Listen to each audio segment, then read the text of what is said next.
harus menjadi bagian dari proses untuk mewujudkan pelayanan publik yang lebih baik. Masyarakat harus lebih aktif menyampaikan kritik masukan ataupun potensi maladministrasi. Permintaan Presiden Joko Widodo agar masyarakat lebih aktif memberikan masukan dan kritik kepada pemerintah dielaborasi kantor staf Presiden. Melalui Kepala Staf Kepresidenan Muldoko menyatakan siap menampung masukan dan kritik masyarakat, serta bersedia menjadi pintu terakhir pengaduan masyarakat kepada pemerintah. KSP hadir sebagai bridging, sebagai penjembatan. Namun, di saat pemerintah gencar mendekatkan diri kepada masyarakat, penyidik KPK Novel Baswedan justru dilaporkan ke Barreskrim Polri gara-gara cuitannya di media sosial dianggap mendiskreditkan institusi Polri. Dalam cuitannya di media sosial Twitter, Novel meminta agar aparat penegak hukum tidak keterlaluan dalam menangani perkara yang notabene bukan extraordinary crime.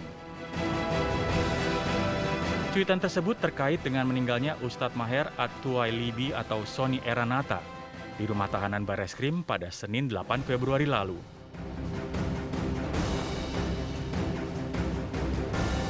Pelaporan terhadap Novel Baswedan seakan bertolak belakang dengan pernyataan Presiden yang meminta masyarakat untuk aktif mengkritik pemerintah, ditambah dengan pernyataan Muldoko yang menyebutkan tidak akan menangkap warga yang mengadu soal layanan publik dan mengkritik pemerintah. Hal tersebut memicu kekhawatiran dan ketakutan di masyarakat untuk memberi kritik terhadap aparat dan pemerintah karena kritikan mereka bisa saja berujung menjadi kasus pidana dan sel tahanan. Tim TV One mengabarkan.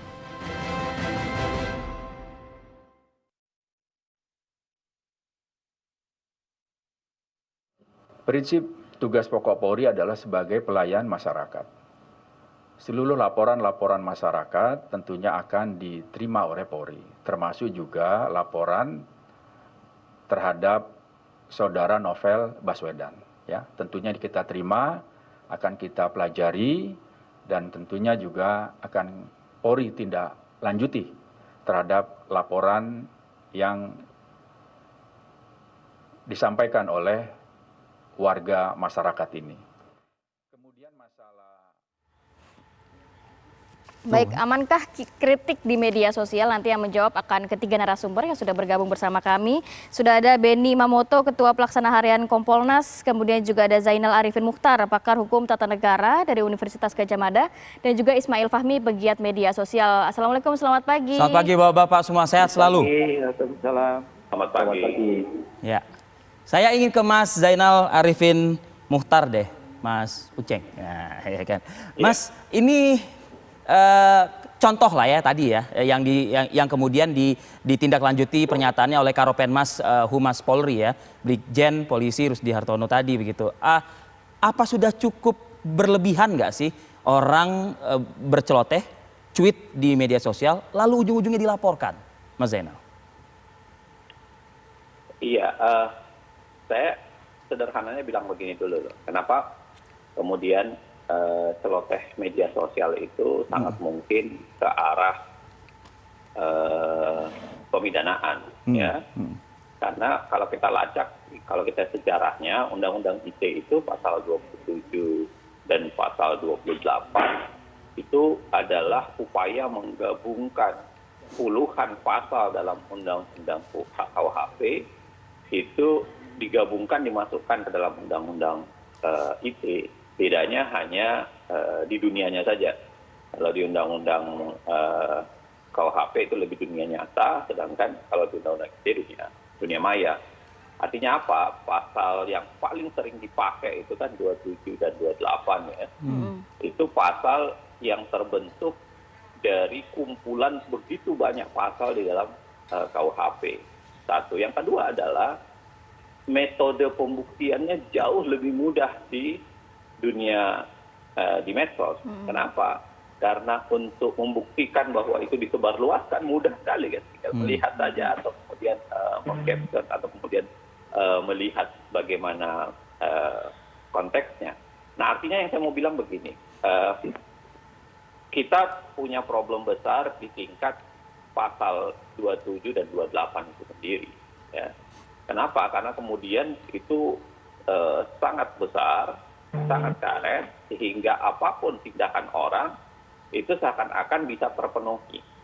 Apalagi beberapa pasal 28 itu dianggap misalnya adalah deliknya delik yang lebih formil semata, bukan delik materi. Nah, poin saya begini, apapun kemudian ketika Presiden mengatakan kritiklah, kami sampaikan sesuatu kepada kami, tetapi kalau kemudian konstruksi undang-undang, konstruksi pasalnya itu sangat mudah ditafsirkan ke arah penghinaan atau ditafsirkan ke arah bahwa itu adalah upaya untuk menebarkan pencemaran nama baik.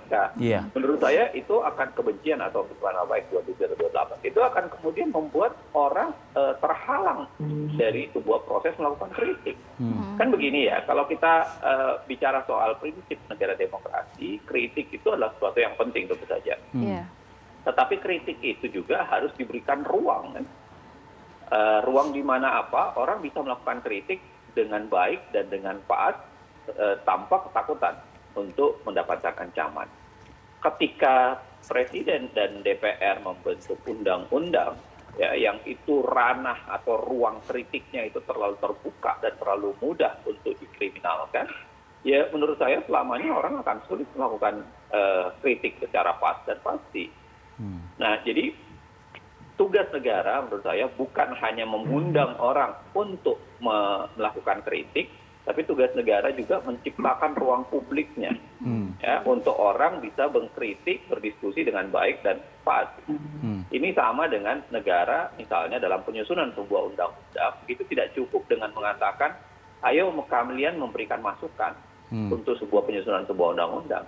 Tetapi negara juga berkewajiban menyediakan ruang publik ya, yang lebar, kuat, di mana orang bisa berperan, melakukan partisipasi, kemudian melakukan upaya untuk memberikan masukan secara baik dan pas. Mas Uceng, jadi lebih tepatnya statement Pak Presiden baik sih begitu, tapi lebih baik lagi kalau misalnya pasal-pasalnya juga sudah terukur dan terarah, begitu kali ya Mas Uceng ya?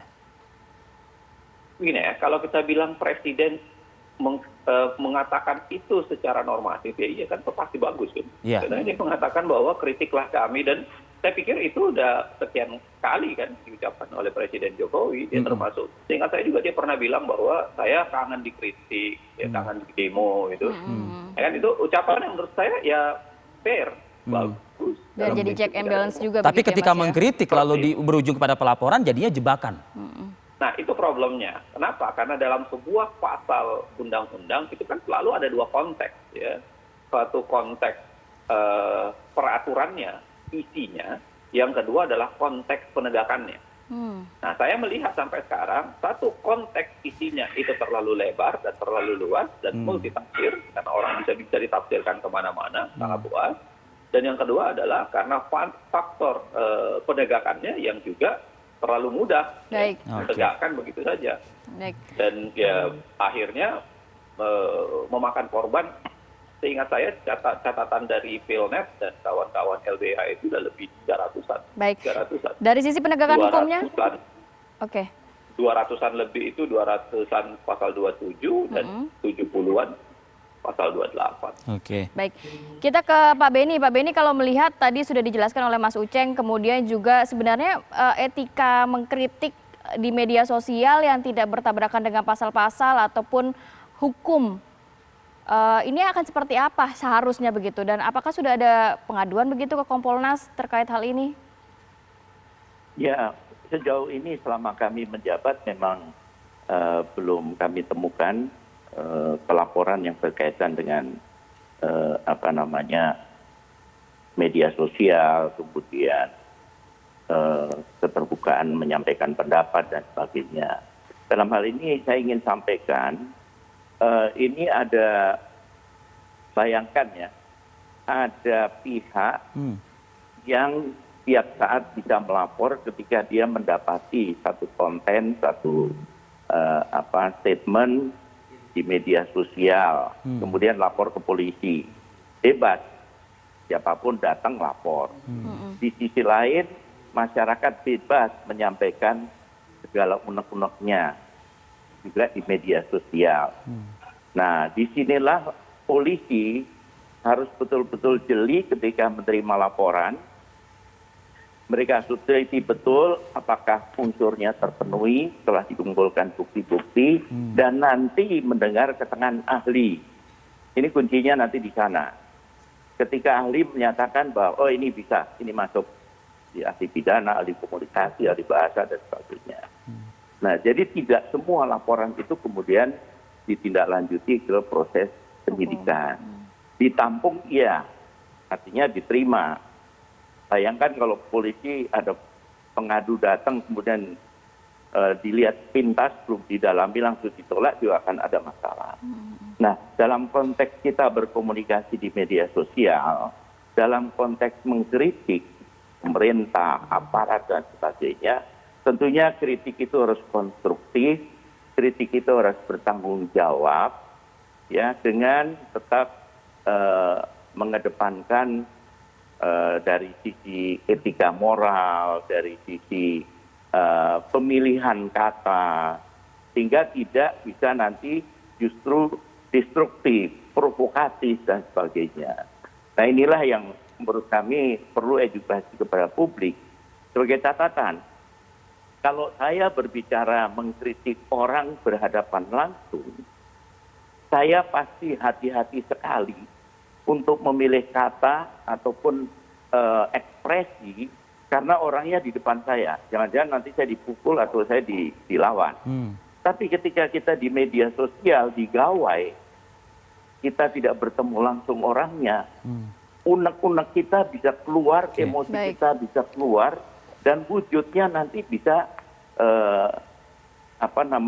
dikenakan dengan kasus hukum. Nah inilah yang terjadi sekarang. Baik, Pak Beni, nanti mungkin bisa disambung lagi kalau berkaca dari kasus yang terakhir, ini kan bentuk keprihatinan. Kemudian lantas ada pengaduan sehingga masuk ke hukum begitu ya. Nanti akan seperti apa, kita juga kembali berbincang dengan Kang Uceng juga pastinya ya. Usai jeda berikut, tetap bersama kami.